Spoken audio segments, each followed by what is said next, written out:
idea around where you would locate your dream medical practice. But how much of that idea is based on instinct versus clear, factual data? There's a broad range of factors that should influence such a big decision, so I've decided to investigate what these factors are. Julian Muldoon will be our guide. With extensive experience in property advisory to healthcare businesses, he's perfectly positioned to assist. Let's come inside and grab a seat. We can talk about this particular site and what makes it so good. Fantastic.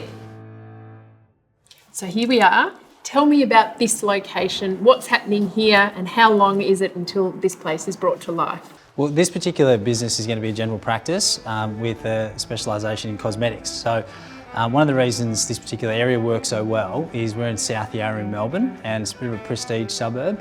And the target market being a high net worth individual and older established wealth works really well in this particular location. There is a bit of competition in the area, but it's actually good because it creates a bit of a gravitation point for these types of services. On that issue of competition, sometimes people think that could actually be a good thing, sometimes people think it's bad. Can you talk me through the consideration of that? Yeah, definitely. I think it really depends on the business use and what kind of services they're looking to bring to the area. So for example, something like a general dentistry or just a true primary health type operation without a real specific business niche might find it really challenging if they're surrounded by some really similar services. But if you're surrounded by some ancillary providers and referral partners, and it's a place where you can offer something different in the marketplace, and I think it can be really helpful to be around other medical businesses. But if they're doing exactly what you do and you don't have a patient following or referral partners in the area, then it can be quite challenging. What are other key considerations that need to be on your mind when you're selecting a location? So I'd say it really does start with the game plan and the strategy and knowing what you're offering and what the vision is for the business. And then naturally it comes down to then zoning considerations. Like you don't want to be buying a site or leasing a site that isn't going to be permitted for you to operate in that area. Patient accessibility, and I guess the patient experience is always at the forefront of any doctor's mind if they're looking to set up. And then naturally that real consideration around whether they buy a property or they lease a property. Now, in recent years, data must have changed so much in terms of quality and accuracy. How do potential private practitioners react when you put expert data in front of them? I think it has to be a core part of everyone's plan, and there's some amazing tools out there. There's programs like one called Gap Maps, where you can look at all the business locations and new medical permits in different areas, so you can actually see what kind of competition might be in the pipeline as well as who's there at the moment. And you can map out where all your referral partners might be. So there's some pretty special tools out there as well. So I think rushing to the exciting property piece before doing the homework can be quite risky when you've got such great tools at your disposal. Now, when it comes to different property options, there's a lot to consider. There's converted houses, there's retail space, shopping centres, offices. What should we be thinking about? There's really strengths and considerations with all the options. And I think once a doctor's identified the location they want to be in, then you can work out what options are affordable and positioned in the right location for them to actually pursue one of those options. So for example, houses can be great, especially the old traditional more character homes that have got wide hallways and large rooms that convert really well to consult rooms. And they're larger blocks generally on the main roads, which means there's plenty of car parking space at the rear. With a residential property conversion, the challenge can be that the zoning doesn't allow for expansion.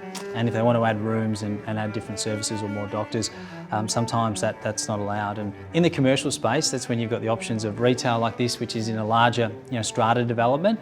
And some of the challenges there can be permitted use within the owner's corporation. Also, a lot of the developers don't like to sell them, so generally it's only a lease option, but I'd always say it's worth asking the question. Probably the challenges with retail can be you can't pick your neighbours, so you could have some people next door or across the road that you don't feel really support the brand. And I'd say in the commercial office space, a lot of times we find doctors don't want to be in an office building that's just traditional office that isn't supported by other medical services, or it could just be difficult to find. And the last thing they want is the patient experience to be a tricky one in getting to the location, then tricky to get a park, and then tricky to get into the building as well. And then everyone's 10 minutes late and complaining. So we can't have that. No, definitely not. Doesn't work for anyone. Fantastic advice. It's a pleasure to speak to you. Great to meet you. Thanks.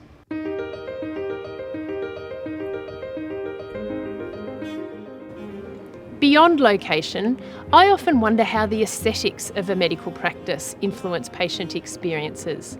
Do colour, lighting and floor coverings really affect patient feelings and comfort? And how do you successfully balance functionality and style? One Melbourne dermatologist, Dr Ryan De Cruz, has created a shining example of a practice that looks and functions beautifully.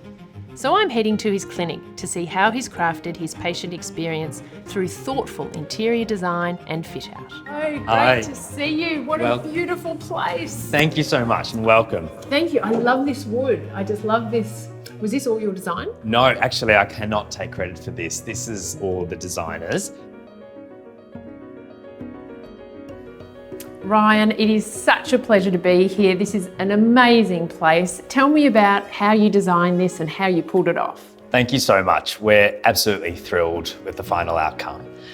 This was really about 3 to 4 years of planning, conceptualization, discussions, visiting other practices and learning from mentors.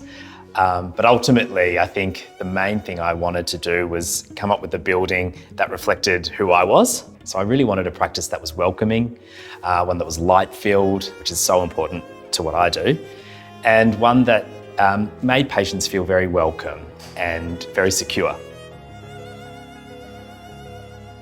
Now, can we back up a minute there? Because clearly you've got a lot of expertise and interest in interior design and style.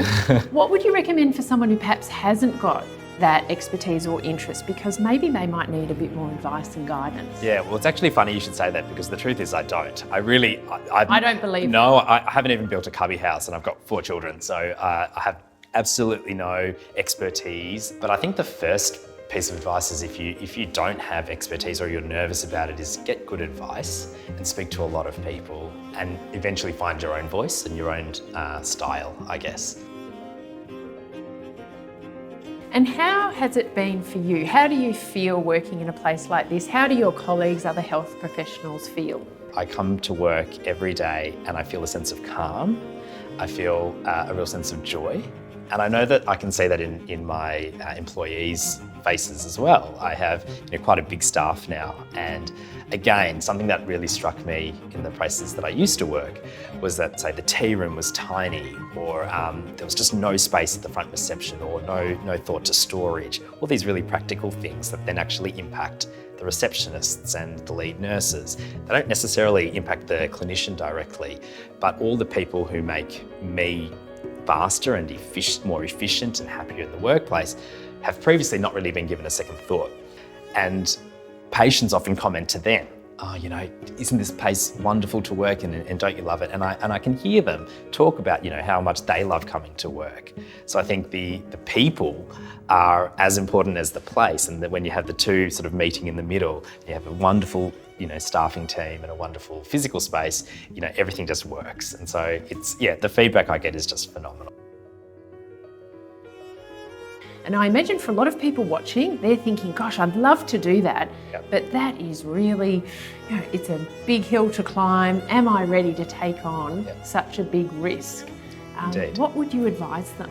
Surround yourself with a good team. So that's probably the biggest piece of advice. I was very fortunate to have Diane Stewart from Avant help me, not only in terms of helping with the finance, but actually giving me business advice. That business planning for me was critical, because a bank won't look at you unless you have a good business plan in place. That's how the whole finance industry works. And I didn't have the first clue about that. And what's next? Would you do this all again? Would you expand? What are your plans? Yeah, absolutely. I think that first and foremost, it's about making sure that this place is busy and thriving, and we're certainly getting there. We've been open just over a year now, but I would absolutely do it again.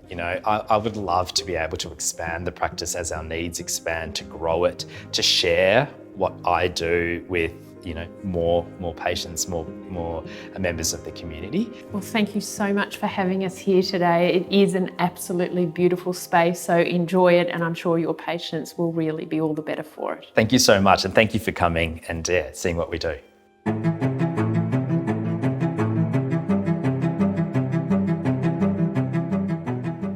our next episode, we'll get down to business with a gentleman whose key expertise is nurturing other people's practices to success.